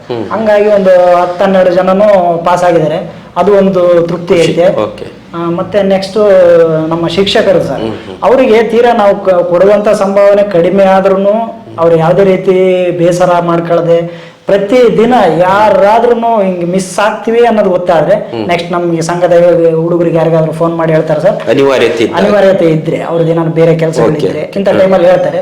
ಅವಾಗ ನಮ್ಮ ಸಂಘಟನೆಯಲ್ಲಿ ಯಾವ ಹುಡುಗರು ಫ್ರೀ ಇರ್ತಾರೆ, ಹೇಳ್ಕೊಡಂತ ಕೆಪಾಸಿಟಿ ಯಾರಿಗಿರುತ್ತೆ, ಆ ಜ್ಞಾನ ಇರೋಂಥವ್ರು ಯಾರಾದ್ರೂ ಹೋಗಿ ಆ ಮಕ್ಕಳಿಗೆ ಅವತ್ತು ಒಂದಿನ 2 ದಿನದ ಮಟ್ಟಿಗೆ ಬ್ಯಾಲೆನ್ಸ್ ಮಾಡ್ತಾರೆ. ಓಕೆ, ಅಂತೂ ನಿರಂತರವಾಗಿ ನಡೀತಾ ಇದೆ ಸರ್. ಇದಕ್ಕೆ ಹೈಸ್ಕೂಲ್ ಶಿಕ್ಷಕರು ಶಿಕ್ಷಕಿಯರು ಎಲ್ಲರೂ ನಮಗೆ ಕರೆಸಿ ಹೇಳಿದರೆ ಯಾವುದೇ ಕಾರಣಕ್ಕೂ ಇದನ್ನ ನಿಲ್ಸಕ್ ಹೋಗ್ಬೇಡ್ರಿ, ನಿಮ್ಮ ಪ್ರಯತ್ನ ನೀವು ತುಂಬಾ ಚೆನ್ನಾಗಿದೆ ಮಾಡಿ, ಮತ್ತೆ ನಮ್ಮ ಕಡೆಯಿಂದ ಏನಾದ್ರು ಸಹಕಾರ ಬೇಕಂದ್ರೂ ಕೊಡ್ತೀವಿ ಅಂತಾನು ಹೇಳಿದ್ದಾರೆ ಸರ್. ಆದ್ರೆ ನಾವು ಹೆಚ್ಚಾಗಿ ಏನೋ ಮಾಡ್ತಾರೆ ಅಂತೇಳಿ ಕೇಳಕ್ಕಾಗಲ್ಲ ಅಂತಂದೇಳಿ ನಮ್ಮ ಕಡೆಯಿಂದ ಎಷ್ಟು ಸಾಧ್ಯನೋ ಅಷ್ಟು ನಾವೇ ಹಾಕೊಂಡು ನಾವೇ ಮಾಡ್ತೀವಿ ಸರ್. ಅಲ್ಲ, ಇವತ್ತು ಅವ್ರವ್ರದೇ ಏಳಿಗೆಯನ್ನ ಬಯಸೋ ದಿನಮಾನಗಳಲ್ಲಿ ನಿಮ್ಗೆ ಈ ತರದ ಒಂದು ಹೊಸ, ನಾವು ವಿದ್ಯಾರ್ಥಿಗಳಿಗೆ ಒಂದಷ್ಟು ದಾನ ಮಾಡಬೇಕು, ವಿದ್ಯಾದಾನ ಒಳ್ಳೆಯದು ಅಂತ ಕಲ್ಪನೆ ಬಂದದ್ದು ಹೇಗೆ ಸರ್? ಇದು ನಾವು ಎಷ್ಟೇ ಹಂಚಿದ್ರು ಖರ್ಚಾಗದೆ ಇರೋದು ಉಳಿಯುವಂತದಂದ್ರೆ ಜ್ಞಾನ ಒಂದೇ ಸರ್. ದುಡ್ಡು ಎಷ್ಟಿದ್ರು ಖರ್ಚಾಗುತ್ತೆ, ಆದ್ರೆ ಈ ಜ್ಞಾನ ಅನ್ನೋದು ನಾವು ಹಂಚಿದಷ್ಟು ಇನ್ನು ನಮಗೂ ಜಾಸ್ತಿ ಆಗುತ್ತೆ. ಈ ಒಂದು ಉದ್ದೇಶ ಇಟ್ಕೊಂಡು ಮತ್ತೆ ಮಕ್ಕಳಲ್ಲಿ ಯಾವುದೇ ಕಾರಣಕ್ಕೂ ಈ ಮೀಸಲಾತಿ ಇವೆಲ್ಲ ಬಂದಿರೋದ್ರಿಂದ ಅಟ್ಲೀಸ್ಟ್ ಅವರಿಗೆ SLC PUC ಮಟ್ಟಕ್ಕಾದ್ರೂ ನಾವು ಒಂದು ವಿದ್ಯಾಭ್ಯಾಸಕ್ಕೆ ಕೊಟ್ರೆ, ಅಲ್ಲಿವರೆಗಾದ್ರೂ ಪ್ರೋತ್ಸಾಹ ಕೊಟ್ರೆ ಮುಂದೆ ಯಾವ್ದಾದ್ರು ಒಂದು ಸಣ್ಣ ಪುಟ್ಟ ನೌಕರಿ ಹಿಡಿದಾದ್ರೂ ಅವ್ರ ಜೀವನಗಳು ರೂಪಿಸ್ಕೊಂತಾರೆ. ಮತ್ತೆ 4 ಜನಕ್ಕೆ ಅವರು ಹೇಳ್ಕೊಡೋ ಮಟ್ಟಕ್ಕೆ ಬರ್ತಾರೆ. ನಾಳೆ ಯಾರಿಗೂ ಅವರು ಕಲಿಯೋ ಆಸಕ್ತಿ ಇರುತ್ತೆ, ಅವ್ರ ಕೈಲಿ ಕಲಿಯಕ್ ಆಗ್ತಿಲ್ಲ ಅಂತಂದ್ರೆ ಅವ್ರಿಗೆ ಏನ್ ಬೇಕೋ ಅದು ವ್ಯವಸ್ಥೆ ಮಾಡೋ ಮಟ್ಟಕ್ಕಾದ್ರೂ ಬರ್ತಾರೆ ಅನ್ನೋ ಒಂದು ಉದ್ದೇಶದಿಂದ ಇದನ್ನೆಲ್ಲ ಮಾಡ್ತಾ ಹೊರಟ್ರೆ. ಬಹುಶಃ ನಾನು ಕೇಳಿದ ಹಾಗೆ ನಲಗತ್ನಟ್ಟಿ ಅಂತದ್ದು ಒಂದು ಗ್ರಾಮ ಅಷ್ಟೇ ಅಲ್ಲ, ಅದೊಂದು ಸಾಂಸ್ಕೃತಿಕವಾದಂಥ ಕೇಂದ್ರ. ಅಲ್ಲಿ ಅನೇಕ ಕೋಲಾಟಗಳಿದ್ದಾವೆ, ಜಾನಪದ ಹಾಡುಗಳಿದ್ದಾವೆ, ನಾಟಕಗಳು. ದಿಢೀರಂತ ರಾತ್ರಿಗೆ ಟೆಂಟ್ ಹಾಕ್ತಾರೆ, ಬೆಳಿಗ್ಗೆ ಟೆಂಟ್ ತೆಗೆದಿರ್ತಾರೆ. ಈ ಥರದಲ್ಲಿ ಅಲ್ಲಿ ಸಂಗೀತ ಕಲಾವಿದರಿದ್ದಾರೆ, ಸಂಗೀತ ಮಾಸ್ತರ್ಗಳಿದ್ದಾರೆ, ಇವನ್ನೆಲ್ಲ ನೋಡಿದ್ದೇವೆ. ಜೊತೆಗೆ ಅಲ್ಲೊಂದು ವಿಶೇಷವಾದಂತಹ ಹಬ್ಬ ಹರಿದಿನಗಳು, ಗೋವುಗಳ ಸಂರಕ್ಷಣೆ ಇದೆಲ್ಲ ಮಾಡ್ತಾ ಇದೆ. ಈ ರೀತಿಯ ಕಾರಣಕ್ಕಾಗಿ ಅಲ್ಲಿಯ ಶಾಲೆಗಳ ಒಂದು ಪ್ರಭಾವದ ಕಾರಣಕ್ಕಾಗಿ ಬಹುಶಃ ಸುಮಾರು 8-10 ಜನ PhD ಹೋಲ್ಡರ್ ಇದ್ದಾರೆ ಆ ಊರಲ್ಲಿ. ಒಂದು ನಾವು ಹಳ್ಳಿ ಅಥವಾ ಒಂದು ಕುಗ್ರಾಮ ಅಥವಾ ಹಿಂದುಳಿದ ಗ್ರಾಮ ಅನ್ನೋದಕ್ಕಿಂತ ಇತ್ತೀಚೆಗೆ ಅದು ಪ್ರಗತಿಪರವಾದ ದಾರಿಯಲ್ಲಿ ನಡೀತಾ ಹೋಗ್ತಿದೆ. ಈ ತರದ ಈ ಕಡೆ ಒಂದ್ ಕಡೆ ನೀವು ಟ್ಯೂಷನ್ ಮಾಡ್ತೀರಿ, ಮತ್ತೊಂದು ಕಡೆ ನಿಮ್ಮ ಬದುಕಿನ ಹೋರಾಟಕ್ಕೆ ಅಲ್ಲಿ ಕೆಲಸ ಮಾಡ್ತೀರಿ. ಜೊತೆಗೆ ಈ ರೀತಿಯ ಸಾಮಾಜಿಕ ಕಳಕಳಿಯಿಂದ ನಿಮ್ಮ ಊರಲ್ಲಿ ಅಥವಾ ನಿಮ್ಮ ಜನಾಂಗದಲ್ಲಿ ಆದ ಬದಲಾವಣೆ ಏನು? ನಮ್ಮ ಜನಾಂಗದಲ್ಲಿ ಇತ್ತೀಚೆಗೆ ಸ್ವಲ್ಪ ಮಟ್ಟಿಗೆ ಬದಲಾವಣೆ ಐತೆ ಸರ್. ಯಾಕಂದ್ರೆ ಈಗ ನಮ್ಮ ಹುಡುಗರೇ ತಾನೇ ನಮ್ಮ ಹುಡುಗರಿಗೆ ಕಲಿಸಕ್ಕೋಸ್ಕರ ಇಷ್ಟೆಲ್ಲ ಶ್ರಮ ಪಡ್ತಿದ್ದಾರೆ ಅಂತೇಳಿ ಕೆಲವರು ದೊಡ್ಡವರು ಕೂಡ ನಮಗೆ ಸಪೋರ್ಟ್ ಮಾಡಿರೋದೈತೆ ಸರ್. ಬರೀ ನಮ್ಮ ಹುಡುಗರೇ ಅಂತ ಅಲ್ಲ, ಅಟ್ಟು ಯುವಕರದಲ್ಲಿ ಒಂದು 15-20 ಜನದವರೆಗೂ ಒಳ್ಳೆ ಸಪೋರ್ಟ್ ಐತೆ ಸರ್. ಈಗ ಏನೇ ಅಂದ್ರೂ ಟ್ಯೂಷನ್ಗೆ ಏನೋ ಒಂದು ಲೈಟ್ ವ್ಯವಸ್ಥೆ ಇಲ್ಲ, ಬೋರ್ಡ್ ಇಲ್ಲ ಅಂದ್ರೆ ಕೆಲವರು ಸಿನಿಮಾ ನಟರ ಅಭಿಮಾನಿಗಳಿದ್ದಾರೆ ಸರ್. ಹಂಗಾಗಿ ಅವರು ಹೀರೋಗಳು ಬರ್ತ್ಡೇ ಬಂದಾಗ ಅಂತ ಟೈಮಲ್ಲಿ ಈಗ ಮೊನ್ನೆ ರೀಸೆಂಟ್ ಆಗಿ ದರ್ಶನ್ ಅವರ ಅಭಿಮಾನಿಗಳು ಹಂಗೆ ಮಾಡಿದ್ದಾರೆ ಸರ್. ಅದರಲ್ಲಿ 1-2 ದೊಡ್ಡ ಬೋರ್ಡ್ ಕೊಡಿಸಿದ್ದಾರೆ. ಮತ್ತೆ ಅವ್ರಿಗೆ ಮಕ್ಕಳಿಗೆ ಬೇಕಾದಂತ ಚಾರ್ಟ್ಗಳು ಈ ತರ ಲೇಖನ ಸಾಮಗ್ರಿಗಳು ಅವೆಲ್ಲ ಮಾಡ್ತಾರೆ ಸರ್. ಮತ್ತೆ ಯಾರೋ ದಾನಿಗಳು ನಮ್ಮ ಸಂಘಟನೆಯಲ್ಲಿ ಇರೋಂತ ಒಬ್ಬ ಹುಡುಗ ಪೆಟ್ರೋಲ್ ಬಂಕ್ ಅಲ್ಲಿ ಕೆಲಸ ಮಾಡ್ತಾನೆ. ಅವರು ಓನರ್ ಯಾರೋ ಪಾಪ ಹಿಂಗೆ ನಮ್ದು ಹಿಂಗ್ ಬರ್ತ್ಡೇ ಐತೆ, ಏನಾದ್ರು ಮಾಡ್ಬೇಕಂದಾಗ ನಮ್ಮ ಹಿಂಗೆ ರಾತ್ರಿ ಪಾಠಶಾಲೆ ಮಾಡ್ತೀವಿ, ಅವ್ರಿಗೆ ಹಿಂಗೇನಾದ್ರು ಮಾಡಕ್ಕಾದ್ರೆ ಮಾಡ್ರಿ ಅಂತ ಕೇಳಿದ್ದಕ್ಕೆ ಅವರು ಬ್ಯಾಗು ಬುಕ್ಕು ಅವೆಲ್ಲ ಕೆಲವು ಸಲಕರಣೆಗಳೆಲ್ಲ ಕೊಟ್ಟಿದ್ದಾರೆ ಸರ್. ಹಿಂಗೆ ನಮ್ಮ ಕಡೆಯಿಂದ ನಮ್ಮ ಹುಡುಗರ ಕಡೆಯಿಂದ ಏನಾದ್ರೂ ಮಾಡ್ತೀವಿ, ಇಲ್ಲ ನಮ್ಮಿಂದ ಬೇರೆ ಯಾರಾದ್ರೂ ಇದ್ರೆ ಅಂತರಿಂದನೂ ಸಹಾಯ ಪಡೆದು ಹಿಂಗ್ ಮಾಡ್ತೀವಿ ಸರ್. ಕಡೆಗೆ ನಮ್ಗೆ ಹಿಂಗೆ ಶಿಕ್ಷಕರ ಕೊರತೆ ಆಗಿತ್ತು, ನಮಗೆ ಕನ್ನಡ ಇಂಗ್ಲಿಷು ಇಂಥವೆಲ್ಲ ಸಾಧ್ಯವಾಗಿ ಹೇಳ್ಕೊಡ್ತೀವಿ ಸರ್. ಮತ್ತೆ ಮ್ಯಾಥ್ಸು ಇಂಥವೆಲ್ಲ ಸ್ವಲ್ಪ ಸಿಲೆಬಸ್ಗಳು ಚೇಂಜ್ ಆಗಿರೋದ್ರಿಂದ ಮತ್ತೆ ಆ ತರ ಹೊಸ ಶಿಕ್ಷಕರು ಸಿಗದೇ ಇರೋದ್ರಿಂದ ಅಂತ ಸಮಸ್ಯೆ ಆದಾಗ ನಾವು ಗೊತ್ತಿರೋಂಥ ಶಿಕ್ಷಕರ ಹತ್ರ ಸಲಹೆ ಪಡ್ಕೊಂಡು ಅವರು ನಾವು ಬಂದು ಕ್ಲಾಸ್ ಮಾಡೋಕ್ಕಾಗಲ್ಲ, ಆದಷ್ಟು ನೀವು ಒಂದು ವ್ಯವಸ್ಥೆ ಮಾಡ್ಕೊಳ್ರಿ, ಆನ್ಲೈನ್ ಕ್ಲಾಸ್ ಆದ್ರೂ ಮಾಡ್ಕೊಡ್ತೀವಿ ಅಂತ ಹೇಳಿ ಮಾಡಿದ್ದಾರೆ. ಅದಕ್ಕೆ ನಾವು ಸಿಸ್ಟಮ್ ಪ್ರಾಜೆಕ್ಟರ್ ವ್ಯವಸ್ಥೆ ಎಲ್ಲ ಮಾಡ್ಕೊಂಡು ಮಕ್ಕಳಿಗೆ ಎಕ್ಸಾಮ್ ಟೈಮ್ ವರೆಗೂ ಪ್ರೊಜೆಕ್ಟರಲ್ಲೇ ಮ್ಯಾಥ್ಸ್ ಇಂದು ಅದೆಲ್ಲ Revision ಮಾಡ್ತೀರಿ? ಆನ್ಲೈನ್ ಅಲ್ಲಿ ರಿವಿಷನ್ ಮಾಡ್ಕೊಟ್ಟಿದ್ವಿ ಸರ್. ಹಂಗಾಗಿ ಅದರಲ್ಲಿ ನಮ್ಮ ಶಿಕ್ಷಕರ ಶ್ರಮನೂ ತುಂಬಾ ಇತ್ತು, ಪಾಠಶಾಲೆ ಶಿಕ್ಷಕರದು. ಅವರು ನಿರುದ್ಯೋಗಿಗಳಾಗಿರೋದೊಂದೇ ಬೇಸರ ಸರ್ ಅಷ್ಟೇ. ಅಷ್ಟು ಮಕ್ಕಳಿಗೆ ಹೇಳ್ಕೊಡೋಂತ ಅರ್ಹತೆ ಇದ್ರು ಅವ್ರಿಗೊಂದು ಅವರಿಗೆ ಈ ಶಿಕ್ಷಣ ವ್ಯವಸ್ಥೆಯಲ್ಲಿ ಅವರಿಗೂ ಒಂದು ಕೆಲಸ ಸಿಕ್ಕಿದ್ರೆ ಇನ್ನೂ ಎಷ್ಟು ಮಕ್ಕಳು ಒಳ್ಳೇದಾಗೋದು ಅನ್ನೋದೊಂದು ಆಶಯ ಐತೆ. ಅದು ಸಿಗದೆ ಇರೋದೇ ಬೇಸರ. ಬಟ್ ನಮ್ಮ ಮಕ್ಕಳಿಗೆ ಆದ್ರೂ ಅದನ್ನ ಹೇಳ್ಕೊಡ್ತಾರೆ ಅನ್ನೋದೊಂದು ಖುಷಿ ಇದೆ ಸರ್. ಅಂದ್ರೆ ಒಂದು ನಿಸ್ವಾರ್ಥವಾದ ಸೇವೆ, ಪ್ರೀತಿಯಿಂದ ಮಕ್ಕಳ ಜೊತೆ ಬೆರೀತಾರೆ, ಸ್ಥಳೀಯರಾಗಿರೋದ್ರಿಂದ ಒಂದು ಒಳ್ಳೆ ರೀತಿಯ ಒಡನಾಟ ಇಟ್ಕೊಂಡು ವಿದ್ಯಾಭ್ಯಾಸದ ಕಡೆ ವಾಲ್ತಿದ್ದಾರೆ. ಬಹುಶಃ ನಾನು ಕೇಳಿದ ಹಾಗೆ ಈ ಹೊತ್ತಿನ ಒಂದಷ್ಟು ಬದಲಾವಣೆಗಳಿಗೆ ಊರು ಒಗ್ಗಿಕೊಳ್ತಾ ಇದೆ, ಪ್ರಗತಿಯತ್ತು ಹೋಗ್ತಾ ಇದೆ, ಮಕ್ಕಳಲ್ಲಿ ಒಂದು ಸ್ಪರ್ಧಾತ್ಮಕ ಮನೋಭಾವ ಮೂಡ್ತಾ ಇದೆ ಅನ್ನುವಂಥದ್ದು ಅರ್ಥ ಆಯ್ತು ನನಗೆ. ಜೊತೆಗೆ ಈಗ ನಿಮಗೆ ನೌಕರಿನೇ ಇಲ್ಲ, ಆದರೂ ಇಷ್ಟೆಲ್ಲ ಮಾಡ್ತಾ ಹೊರಟಿದ್ದೀರಿ. ಮುಂದೆ ನಾನು ಊರಿಗಾಗಿ ಅಥವಾ ನಮ್ಮ ಜನಾಂಗಕ್ಕಾಗಿ ಏನು ಮಾಡಬೇಕು ಅಂತ ನಿಮ್ಮ ಕಲ್ಪನೆ? ಈಗ ನಾವು ಏನು ಮಾಡೋಕ್ಕಾಗಿಲ್ಲ, ನಮಗೇನು ಸಿಕ್ಕಿಲ್ಲ, ಅದನ್ನ ಮುಂದಿನ ಪೀಳಿಗೆಯಲ್ಲಾದ್ರೂ ಅದನ್ನ ಪಡ್ಕಲಿ, ಅದನ್ನ ಅವ್ರು ಹಂಚಲಿ ಅನ್ನೋದೊಂದೇ ಸರ್ ಉದ್ದೇಶ. ಓಕೆ, ಅಂದ್ರೆ ನಾವು ಸಮಾಜದಿಂದ ಏನ್ ಪಡಿತೀವೋ ಅನುಕೂಲ ಆದಾಗ ಮತ್ತೆ ವಾಪಸ್ ಮರಳಿ ಕೊಡ್ಲಿ. ಖಂಡಿತ ಒಳ್ಳೆ ಕಲ್ಪನೆ. ಯಾಕಂದ್ರೆ ಇವತ್ತು ಸಮಾಜದಿಂದ ನಾವೆಲ್ಲ ಪಡ್ಕೊಂಡು ವಿದೇಶಿ ಕಾರ್ಯ ಹೋಗುವಂತ ದಿನಮಾನಗಳಲ್ಲಿ ಮತ್ತೆ ನಮ್ಮ ನೆಲದ ಸಂಸ್ಕೃತಿಯನ್ನ, ನಮ್ಮ ನೆಲದ ಮಕ್ಕಳಿಗೆ ಏನಾದರೂ ಒಳ್ಳೇದು ಮಾಡಬೇಕು ಅನ್ನುವಂಥ ಹಂಬಲ ಇದೆಯಲ್ಲ, ಬಹಳ ಒಳ್ಳೆ ಕಲ್ಪನೆ ಸುರೇಶ್. ನೀನು ಮತ್ತು ನಿನ್ನ ತಂಡದ ಎಲ್ಲ ಸದಸ್ಯರು ಏನಿದ್ದೀರಿ, ನಿಮ್ಗೆ ಸಿಕ್ಕಿಲ್ಲ ಅನ್ನೋ ಕೊರೆಗಿಂತ ನಮ್ಮ ಜನಾಂಗದ ಅಥವಾ ನಮ್ಮ ಊರಿನ ಮಕ್ಕಳಿಗೆ ಸಿಗ್ಲಿ ಅನ್ನುವಂಥ ಆಸೆ ಇದೆಯಲ್ಲ, ಬಹಳ ದೊಡ್ಡ ಚಿಂತನೆ ಅದು. ಆ ನಿಟ್ಟಿನಲ್ಲಿ ನಿಮ್ಮ ಪ್ರಯತ್ನಗಳು ಸದಾ ಸಾಗ್ತಾ ಇರಲಿ. ಈ ಹೊತ್ತಿನ ವಿದ್ಯಾರ್ಥಿಗಳಿಗೆ, ಅಂದರೆ ನೀವು ಓದುವಾಗ ನೀವು ಅಂದ್ಕೊಂಡಿದ್ದು ಕನಸು ಈಡೇರಲಿಲ್ಲ, ಈಗ ಆ ಕನಸುಗಳನ್ನು ಹೇಗೆ ಈಡೇರಿಸ್ಕೊಳ್ಬಹುದು ಅಂತ ನಿನ್ಗನ್ಸುತ್ತೆ? ಈಗಿನ ಪರಿಸ್ಥಿತಿಯಲ್ಲಿ ಏನೇ ಪ್ರಯತ್ನ ಪಟ್ಟರು ನಾವು ಸಿಗಲ್ಲ ಅಂತ ಸುಮ್ಮನೆ ಆಗೋದಕ್ಕಿಂತ ನಮ್ಮ ಕೈಲಿ ಎಷ್ಟು ಸಾಧ್ಯನೋ ಅಷ್ಟು ಪ್ರಯತ್ನನ ಹಾಕಿದರೆ ಮುಂದೆ ಒಂದಲ್ಲ ಒಂದು ದಿನ ಫಲ ಸಿಕ್ಕೇ ಸಿಗುತ್ತೆ. ಅರ್ಹತೆ ಇದ್ದವನಿಗೆ ಅದು ದಕ್ಕುತ್ತೆ ಅನ್ನೋದೊಂದು ಸಂದೇಶ ಹೇಳ್ಬೋದು. ತಿರ್ಗಾ ಮತ್ತೆ ನಮ್ಮ ಸಹಾಯ ಮಾಡಿದಂಥ ವರ್ಗದಲ್ಲಿ ಸಂಘಟನೆ ಸದಸ್ಯರಿದ್ದಾರೆ. ಅವರು ಏನು ಪ್ರಯತ್ನ ಪಟ್ಟಿದ್ರು, ಈ ಪ್ರಯತ್ನಕ್ಕೆ ನೀವು ಮಾಡಿದಷ್ಟು ಪ್ರಯತ್ನನ ಮಕ್ಕಳು ಅದರಿಂದ ಇನ್ಸ್ಪೈರ್ ಆಗಿ ಅವರು ಒಂದಷ್ಟು ಮಕ್ಕಳಿಗೆ ಹೇಳೋಷ್ಟು ಮಟ್ಟಕ್ಕಾದ್ರೂ ಬರಲಿ ಅಂತ ಹೇಳಕ್ ಇಷ್ಟಪಡ್ತೀನಿ. ಓಕೆ, ಬಹಳ ಒಳ್ಳೆ ಚಿಂತನೆ. ಆ ನಿಟ್ಟಿನಲ್ಲಿ ಇವತ್ತಿನ ಎಲ್ಲ ಯುವ ಜನಾಂಗ ಮತ್ತು ವಿದ್ಯಾವಂತರು ಯೋಚನೆ ಮಾಡಬೇಕಾಗಿದೆ. ಆ ಯೋಚನೆ ಈಗ ಇಷ್ಟೆಲ್ಲ ನೀವು ಕೆಲಸಗಳನ್ನು ಮಾಡ್ತಾ ಹೊರಟಿದ್ದೀರಿ, ಅಂದ್ರೆ ಅದು ಸುರೇಶ್ ಇರ್ಬೋದು ಅಥವಾ ಮತ್ತೊಬ್ಬ ಬೋರಯ್ಯ ಇರ್ಬೋದು, ಮತ್ತೊಬ್ರು ಇರ್ಬೋದು, ನಿಮಗೆ ಸಹಕಾರವಾಗಿ ಬೆನ್ನೆಲುಬಾಗಿ ನಿಂತು ತೆರೆಮರೆಯಲ್ಲಿ ನಿಮ್ಮ ಸಂಘಟನೆ ಸಹಕಾರ ಮಾಡುವಂತ ಸ್ನೇಹಿತರನ್ನು ಸ್ಮರಿಸ್ಕೊಳ್ಬೋದಾ? ಸರ್ ಹೇಳ್ಬೋದು. ಹೇಳಿ, ಯಾರ್ಯಾರು ಸರ್? ಒಂದು ಪಿ ಓಬಳೇಶ್ ಅಂತ, ನೆಕ್ಸ್ಟ್ KP ಪುರಂದರ, ಮತ್ತೆ BO ಚನ್ನಪ್ಪ, KT ಅಜ್ಜಯ್ಯ, ಅವರೆಲ್ಲದಕ್ಕಿನ್ನ ನಾವು ಧನ ಸಹಾಯಕ್ಕೆ ಇವರೆಲ್ಲರೂ ಮುಂದೆ ಇರ್ತಾರೆ, ಸಮಸ್ಯೆಗಳಿಗೆ ಮುಂದೆ ಇರ್ತಾರೆ. ಆದ್ರೆ ಅಲ್ಲಿ ಏನೇ ಸಣ್ಣ ಪುಟ್ಟ ಸಮಸ್ಯೆಗಳಿಗೂ ಆದಷ್ಟು ಬೇಗ ಸ್ಪಂದಿಸೋದಂದ್ರೆ GC ಕಿರಣ ಅಂತ ಒಬ್ರು, ನೆಕ್ಸ್ಟ್ ವೆಂಕಟೇಶ್ ಅಂತ ಒಬ್ರು, ನೆಕ್ಸ್ಟ್ ಮುನು ಅಂತ ಒಬ್ರು ಸರ್. ಈ 3-4 ಜನ ಹುಡುಗರು, ಮತ್ತೆ ನಮ್ಮ ಅಣ್ಣನ ಮಗ ಒಬ್ನು, ಅವನು ಡಿಸ್ಕಂಟಿನ್ಯೂ ಮಾಡಿದ್ದಾನೆ SLC. ಅಲ್ಲಿಂದ ಅವನು ಇವರು ಮಕ್ಕಳಿಗೆ ಜಾಸ್ತಿ ಪ್ರೋತ್ಸಾಹ ಕೊಡೋದ್ರಲ್ಲಿ ಅವನೊಬ್ನಿದ್ದಾನೆ, ಪ್ರಜ್ವಲ್ ಅಂತ. ಇಷ್ಟು ಜನ ಇದ್ದಾರೆ. ಮತ್ತೆ ಇದರಲ್ಲಿ ಇನ್ನೂ ಸುಮಾರು ಜನ ಇದ್ದಾರೆ ಸರ್. ತೆರೆಮರೆಯಲ್ಲಿ ಮಾಡುವಂತ ಸಹಾಯ ಸುಮಾರು ಜನ ಇದ್ದಾರೆ. ಹಂಗಾಗಿ ಈಗ ಅಲ್ಲಿ ಟ್ಯೂಷನ್ ಮಾಡುವಂತ ಶಿಕ್ಷಕರ ಹೆಸರುಗಳು ಮುಖ್ಯವಾಗಿ ಅವ್ರದ್ದು ಹೇಳ್ಬೇಕಾಗಿತ್ತು. ನಾವು ಶುರು ಮಾಡ್ಬೇಕಿಂತ ಮುಂಚೆನೆ ಅದಕ್ಕೆ ಫಸ್ಟ್ PV ಪ್ರಭಾಕರ್ ಅಂತ ಸರ್, ಅವ್ರದ್ದು B.Ed ಕಂಪ್ಲೀಟ್ ಆಗಿದೆ. ನೆಕ್ಸ್ಟ್ K ರುದ್ರಮುನಿ ಅಂತ ನಮ್ಮ ಮುಂದಿನ ಬ್ಯಾಚ್ನವರು ಸರ್. ಅವರಿಬ್ರು ಡೈಲಿ ರೆಗ್ಯುಲರ್ ಆಗಿ ಕ್ಲಾಸ್ ಮಾಡ್ತಿದ್ದಾರೆ. ಸೆಂಟ್ರಲ್ಲಿ ನಮ್ಮ ಸಹೋದರ ಒಬ್ರು ಇದ್ರು, DM ಚನ್ಕೇಶ್ವರ ಅಂತಂದು. ಅವರು ನಮಗಿನ ಸ್ವಲ್ಪ 3-4 ಸೀನಿಯರ್ ಬ್ಯಾಚ್. ಅವ್ರದ್ದು B.Ed ಕಂಪ್ಲೀಟ್ ಆಗಿತ್ತೆ. ಅವರು ಜಾಯ್ನ್ ಆಗೋರು. ಈಗ ಸದ್ಯದಲ್ಲಿ ಸಣ್ಣ ಪುಟ್ಟ ಸಮಸ್ಯೆಗಳಂತ ಫ್ಯಾಮಿಲಿ ಸಮಸ್ಯೆಯಿಂದ ಬರ್ತಾ ಇಲ್ಲ ಅಷ್ಟೇ. ಅಷ್ಟು ಬಿಟ್ರೆ ಪ್ರಭಾಕರ್ ಮತ್ತೆ ರುದ್ರಮುನಿ ಅಂತಂದೇಳಿ ಇವರಿಬ್ರು ಮಾತ್ರ ರೆಗ್ಯುಲರ್ ಆಗಿ ಯಾರು ಬರದೇ ಬಿಡ್ಲಿ ಇರ್ಲಿ, ಮಕ್ಕಳು ಯಾರಿಗೆ ಬಂದಿಲ್ಲ ಅದೆಲ್ಲ ಮಾಹಿತಿಗಳು ಕೊಡ್ತಿರ್ತಾರೆ. ಮತ್ತೆ ಬರ್ದಿರೋರು ಇಂಥವ್ರು ಬಂದಿಲ್ಲ, ಅವ್ರನ್ನ ಕರ್ಸೋ ವ್ಯವಸ್ಥೆ ಮಾಡ್ರಿ ಅಂತ ನಮಗೆ ಸಂಘಟನೆಯವ್ರಿಗೆ ಹೇಳ್ತಾರೆ. ಮತ್ತೆ ನಾವು ಒಂದು ತಿಂಗಳು ದುಡ್ಡು ಕೊಡದೇ ಇದ್ರು ಕೂಡ, ನಾವು ಕಲೆಕ್ಟ್ ಮಾಡಕ್ ಆಗದೆ ಇದ್ರೆ, ಸಮಸ್ಯೆ ಹೆಚ್ಚು ಕಮ್ಮಿ ಕೊಡದೇ ಇದ್ರು ಕೂಡ ಯಾವುದೇ ನಿರೀಕ್ಷೆ ಇಲ್ದಲೆ ಅವ್ರ ಸೇವೆನ ಮಾತ್ರ ಪ್ರಾಮಾಣಿಕವಾಗಿ ಮಾಡಿದ್ದಾರೆ ಸರ್.